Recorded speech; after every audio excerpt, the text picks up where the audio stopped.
मी कोबीचे पराठे बनवले होते, परंतु ते खूप शिल्लक राहिले आणि शिल्लक राहिल्यामुळं ते सुकून गेले. मग मी ठरवलं की हे चांगले आहे, त्याच्यापासून आपण दुसरं काहीतरी छान पदार्थ बनवला पाहिजे आणि म्हणून मग मी त्यांचे सगळ्या पराठ्यांचे स्लाईस केले आणि ते गॅसवरती मंद आचेवर तेलामध्ये ब्राऊन कलरमध्ये मी ते खूप सुंदर असे तळून घेतले.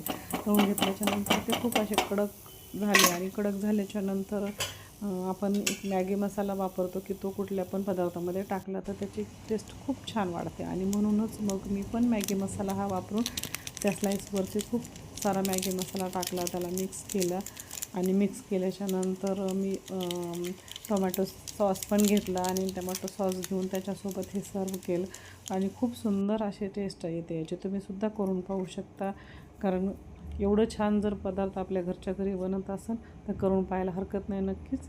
थँक्यू.